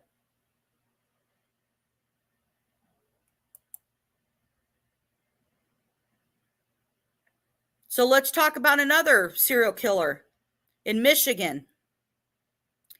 Convicted of 4 Backpage murders. They literally called him the Backpage murderer. He met them all through the adult website, stuffing their bodies into car trunks, and then basically he caught the trunks on fire. Talked about court in Macomb County Circuit Court in the Detroit suburb of Mount Clements. James C. Brown, 25 years old, declared guilty of 10 charges against him, including first-degree murder, arson,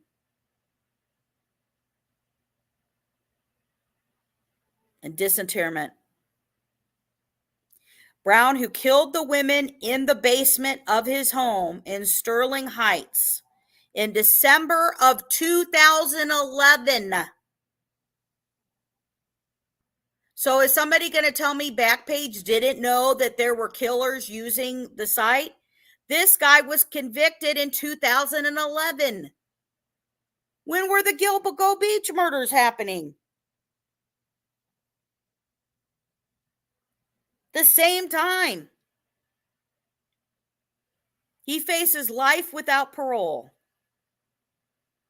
The homicides became known as the Backpage murders because Brown met the women, Natasha Curtis, Demisha Hunt, Renisha Landers, and Vernithes McCrary, all in their 20s, through Backpage.com, the adult classified ad website.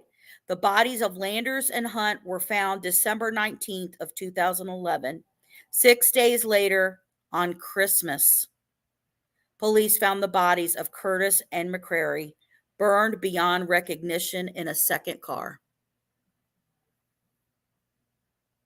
So, I wonder, I'm curious, in my opinion, the Backpage CEO, the founder, right, who committed suicide within 2 weeks of the Long Island serial killer being caught, and a little more than 1 week before he is going to be retried. Could those be related?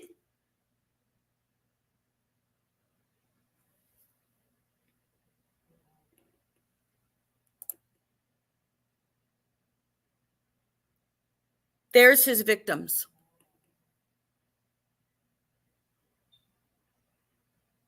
Is this freedom of speech?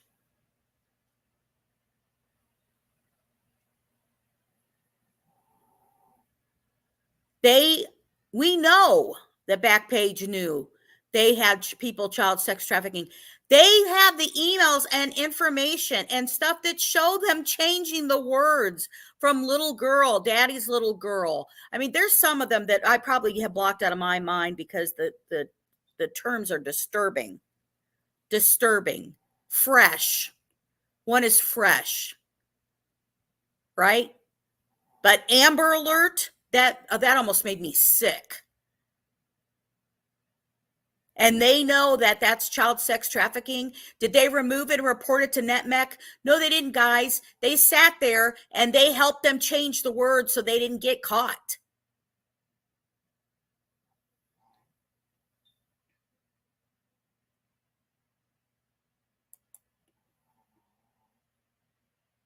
This is a site of Share Hope that it talked about 495 child sex trafficking victims linked to Backpage.com. This is the one I told you about that Visa, MasterCard, and American Express cut ties with the site. I know this is total side note, total different story, but if you haven't heard about that same thing that was happening with Pornhub, you should know that. Lots of these people will go turn around and put on a site and act like these are of age girls when they're actually children. And so the credit cards will no longer participate, right? We won't let people buy the ads and stuff and pay for them through this. So let me tell you what they did. So through efforts to pressure Backpage.com to shut down their adult entertainment section of the site, have continued for years the recent withdrawal by credit card companies at the request of the Cook County Sheriff, Tom Dart, now Cook County is in Illinois, may impact Backpages.com pressure point revenue, according to a spokesperson for Dart's office. Backpage.com rakes in $9 million a month from the adult entertainment ads alone. In 2013, the site raised its prices, generating a 55% increase in revenue in the first month, right? So here we go. I hope everybody's listening to this one. In response to the recent shift in payment options, Backpage.com has temporarily allowed free basic ad posting, right? Because they don't want these people going anywhere. And for users looking to upgrade their advertisement, right, they will allow Bitcoin to be used. Digital currency. It's the only payment option. Bitcoin digital currency is the only payment option, while freeing ads While free ads may trigger an immediate spike in new advertisement, the strategy could yield a long-term win for advocates if the company cannot identify an equally convenient alternative payment option.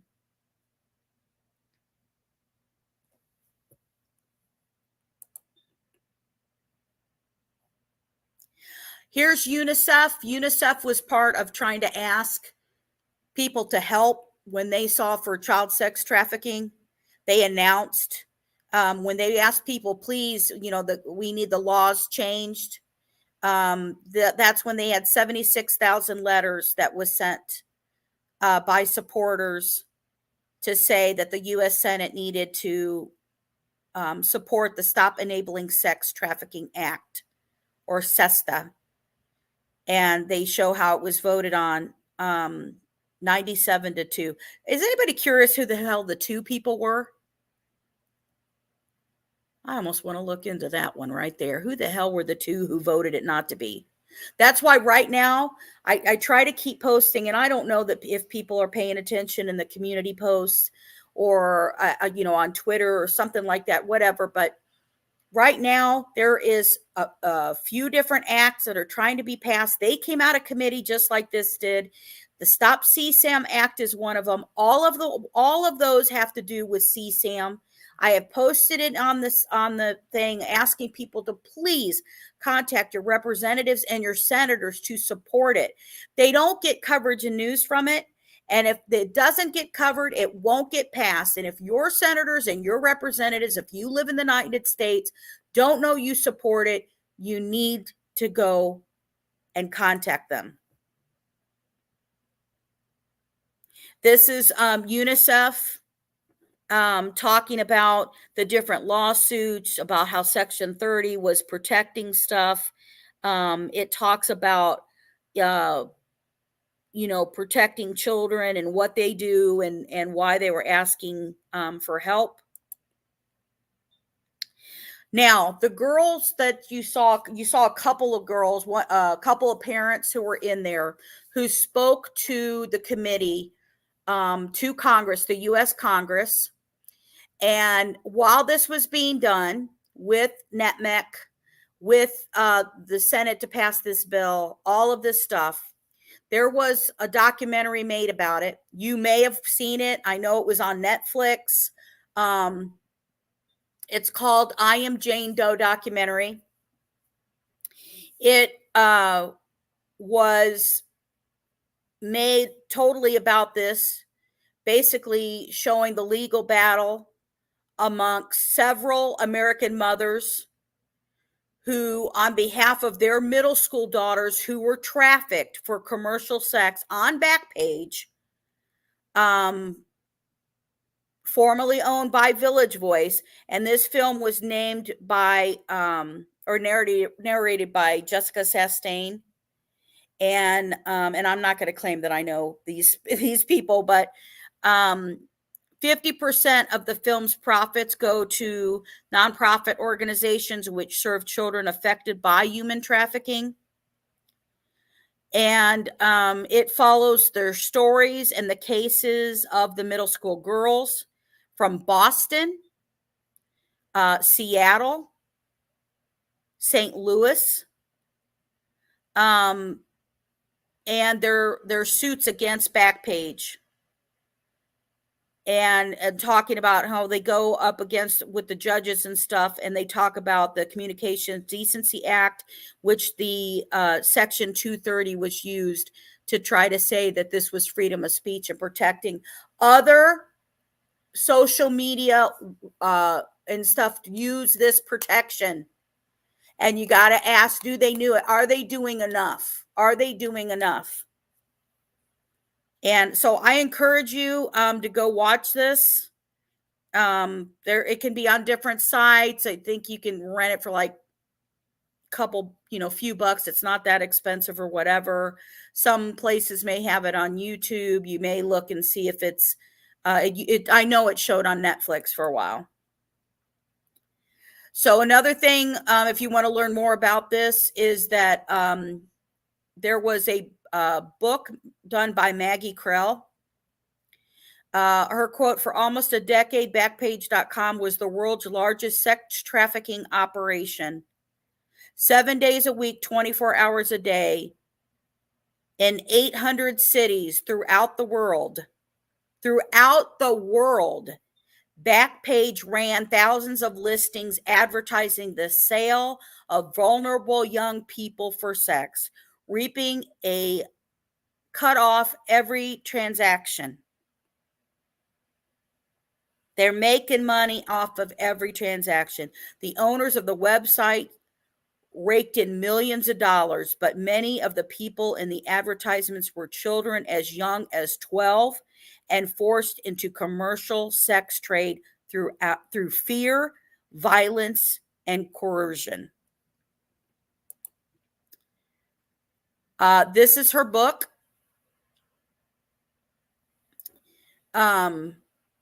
Taking Down Backpage, Fighting the World's Largest Sex Trafficker.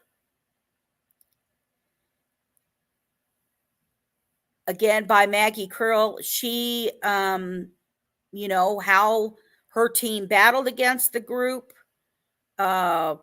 She was a DA. She was in California. And she talks about everything that they had to do and facilitate everything and everything that went on with it. So, you know, and we're talking about this not being that long ago.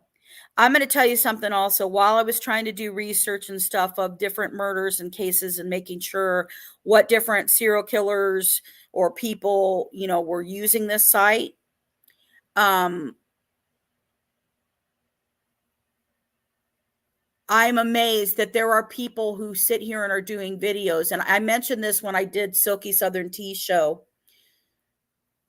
People, because they know what Backpage was and used it for so many years, use the same terms, even the term Backpage, when they're putting stuff on social media apps or talking to each other, for they'll know what kind of ad it is.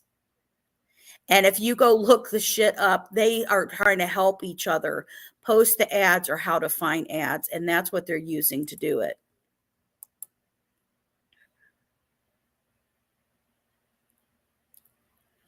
I put up here, this is the information of NetMec fighting for everything and stuff here. But I wanted to talk about the most recent act that was passed by NetMec's push.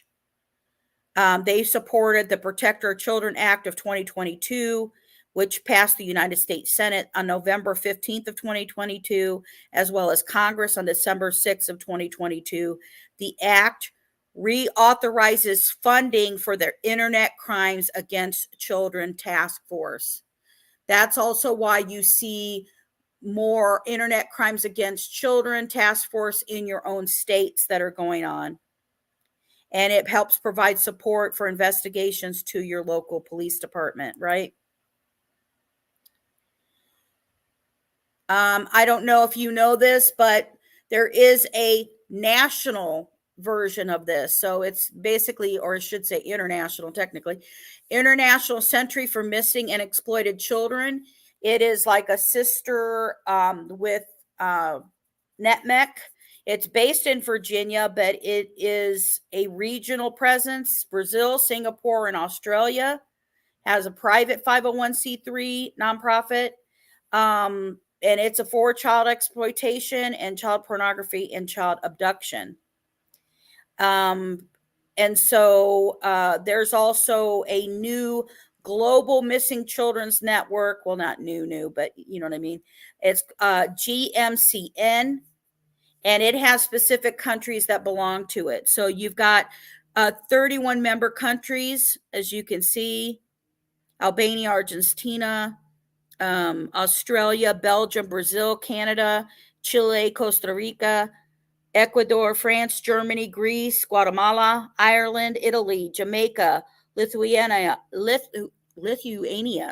Mexico, and the Netherlands, New Zealand, Poland, Portugal, Russia, Serbia, South Korea, Spain, Switzerland, Taiwan, United Kingdom and United States. If your country's not listed there, do you want to know why? Do you want to know why your country would not participate in that? There's a few I noticed myself. Now, the reason that I share all that with you is because they help spot and help for children. And right now, just like when the Backpage is being taken down and fought, we have acts that are trying to be passed into the laws right now. We have the Stop CSAM Act and others. It's on the community thing. I can repost or not, whatever. But please, we need your help and your support to get those passed so that your senators and representatives know about that. And also, you know, I thought that when I talked about Backpage, I was going to do a story just on Backpage because trust me, I know this is a long show for me. And the reason it is because I wanted to provide you all of that information. The relation of, oh, wait a minute, the Long Island serial killer was used Backpage to find these, you know, victims. Okay. Well, the creator, the co-founder of it, sat here and used to live in New York. He committed suicide within 2 weeks after this. Yeah, he was fixing to go back to trial, but he already went through trial once and they were convicted and then it was thrown out. So why would he worry about that now? What would be his concern now of going back to trial? Right? That they sat here and not only did that, and then I expand it farther. You can't have a man like the Long Island serial killer, like Rex, and read what he was looking up, in addition to trying to find these prostitutes who you saw, they're all very small framed. They're like 5 foot and under. You talk about all of that. You can't say that and not think that he was also possibly participating in child sex trafficking. What if there are children victims out there? What if there are teenage victims out there that we find? We know he had a house in Vegas. We know he had a place in South Carolina. And then you would go, oh, well, these victims were 2010. I just showed you a person actually called a Backpage serial killer in Michigan who was convicted in 2011. They knew this a long time ago. People were using that. I just showed you an Indiana serial killer who was using that. Could have Rex known these guys? And even if they don't, they could have culpability in allowing and helping people traffic human beings. So I know this was a very long show. I appreciate you coming in and watching this. It was a lot of information to go. Let me know if you guys want to have, you know, something. I mean, my God, it was a lot of Backpage. It wasn't everything, but it's a lot of Backpage. And, you know, that's how we found the serial killer in Indiana. And he, you know, he wasn't just killing in Indiana. I mean, like I said, they have Texas and other states that they were looking, that they believe that he actually murdered people. I do too, Kevin. Hi, Mama Bear. Sorry, guys, when I read through the stuff, I can't see, so I agree, Kevin. It is stuff against kids just makes me sick, and I don't know how people can live with themselves. I just don't know how they live with themselves with this stuff. And, you know, when you see a lot of this, I I mean, I'm passionate about anything that happens to kids, stuff, missing kids, murdered children, sex trafficked children, abused children, molested children, any of that stuff. I can't sit there and not say something.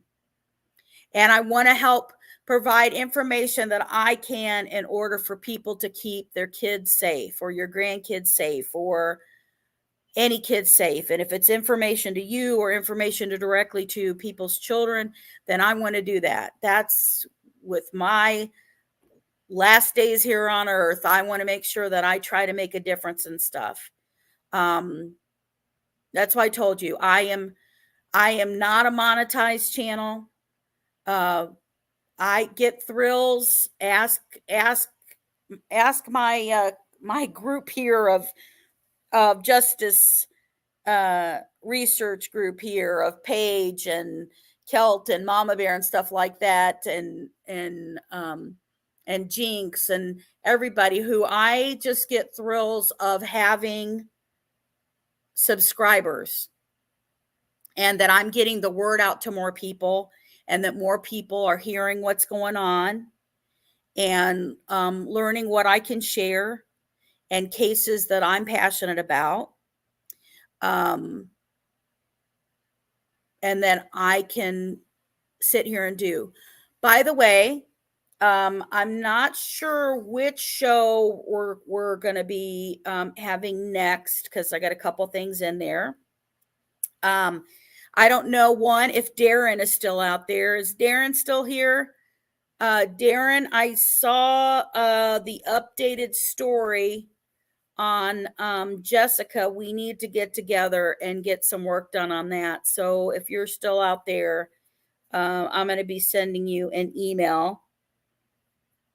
Yes, Darren and I are going to be working on a probably a couple, but right now a specific missing case that really needs answers. I posted in my community page. I tagged Darren on it. He does great, like, on-scene videos for Jessica, and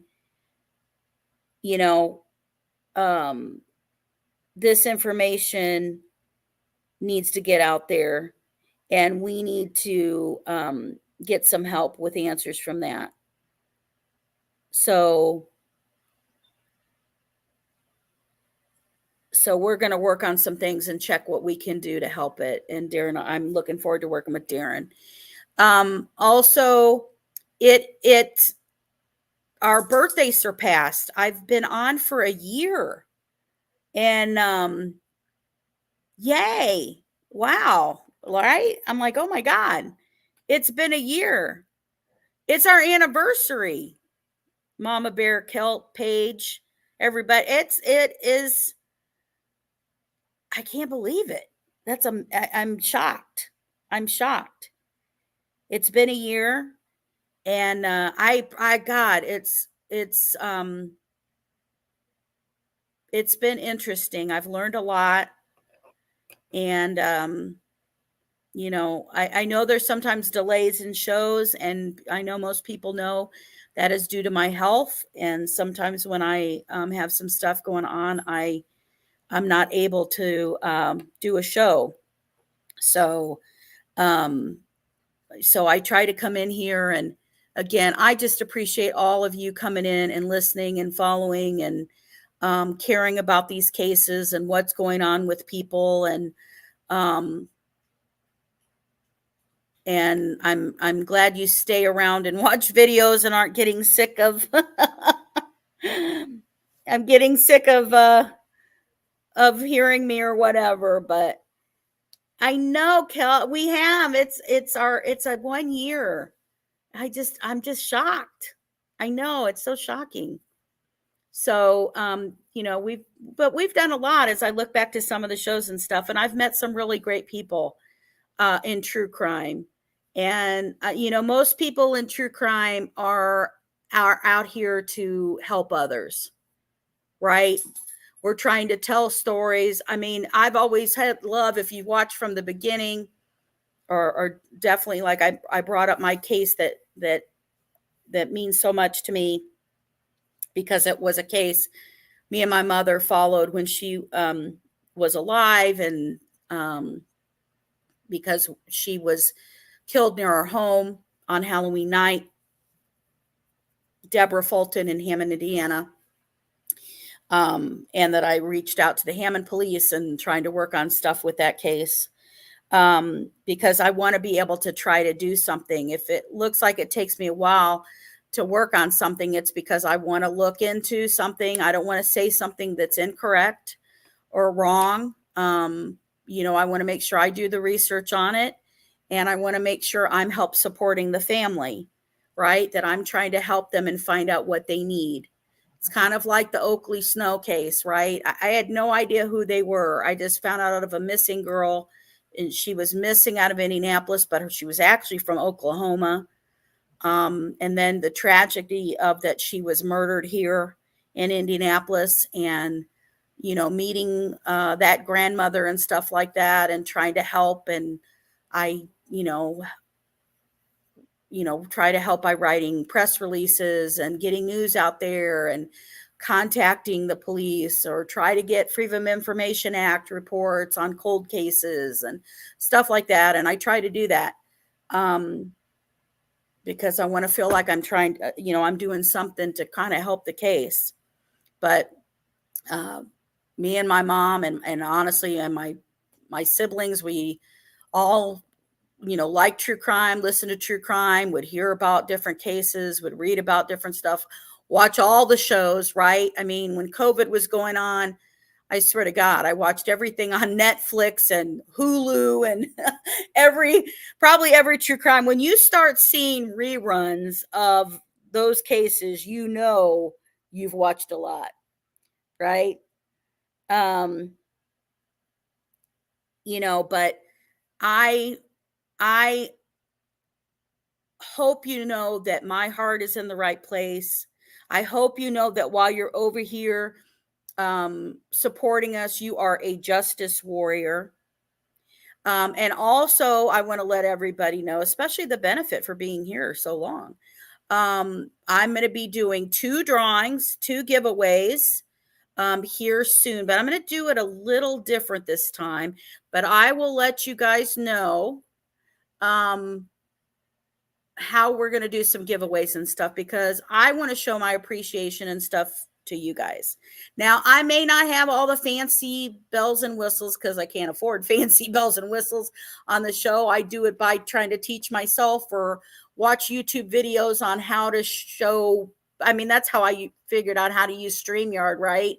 I have, I do pay for StreamYard and stuff like that, but you know what I mean? But I don't have all the extra editing things, and hopefully I'll learn better how to do all of that. But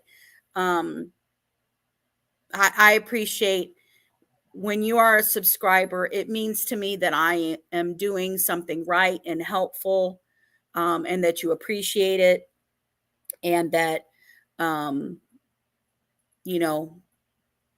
that you appreciate what we're covering and the stories, and we're showing love to families who need our help.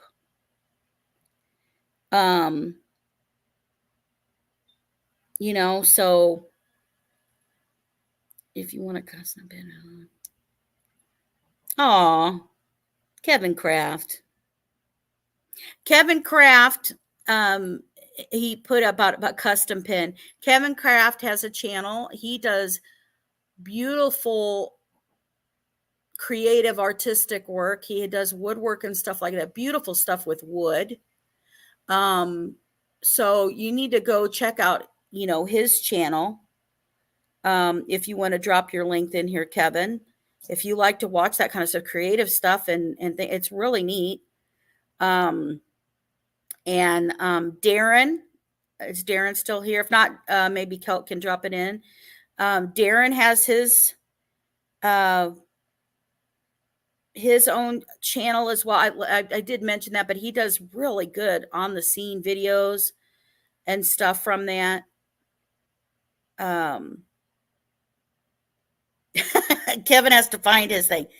So, but yeah, I appreciate everybody, and I try to, throw out support and love. Hi, Darren. Darren, drop your link in here, Darren. Thank you. There's Kevin Crafts. You can check him out. And if you have not, I got to remember to do this. I'm so horrible at this, and they're going to yell at me later. Yes, and if you are not subscribed to me, please, please hit the subscribe button and hit the like button. I'm terrible at that. I know I need to be better. I'm terrible at that. But anyway, thank you. Kelt dropped it. Kelt dropped Darren's link. So, but yes, please go subscribe. Please support others. Now, if you have a case, especially if you have a case in Indiana that you would need help and stuff in, please feel free to send me an email at justiceserveddaily. That's all one word, right? At gmail.com and let me know. You know, Darren is the one who told me about these other two cases and asked about help. And we were in the middle of trying to finish up some things. And these other cases, you know, they're not gone. I don't cover them and they're gone. I'm still working with Oakley Snow's family. You saw that they're going to trial in October for Madison Marshall and Roan Waters. So I will be following that to make sure justice is done for Oakley, that poor baby.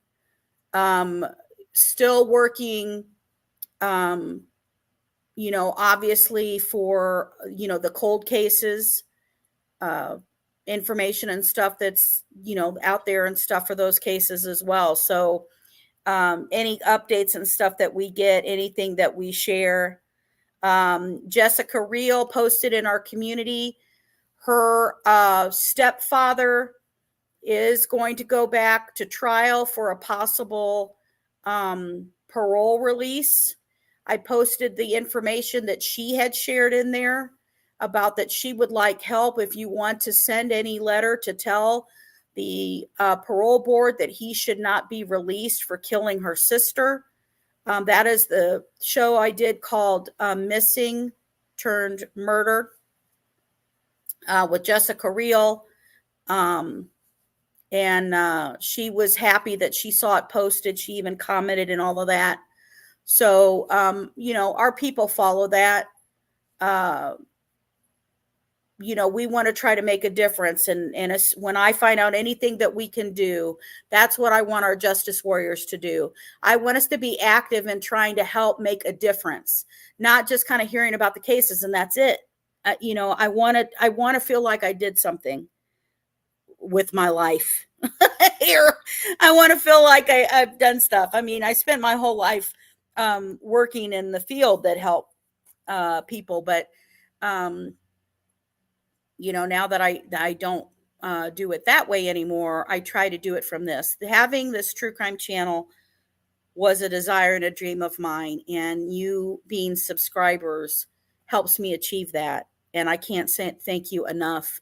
It means so much to me. I never thought I would do this. I got persuaded by the women I work with over here in this group. And I definitely didn't think I'd be on for a year. I can't believe it. And I definitely can't believe that, you know, we had hit over 1,000 subscribers. So I'm going to be doing drawings. We're going to have good giveaways. You have to be a subscriber to win the drawing, though. I will say that you have to be in our list of subscribers. And so I can't say enough. I appreciate all of you so very, very much. Thank you for being here. I hope you enjoyed the show. I hope you found it informative. I hope you can tell when I do work and stuff really hard on the show. And thank you again for being a justice warrior and doing what we do, which is to make sure that justice is served daily. Thank you, guys. Good night.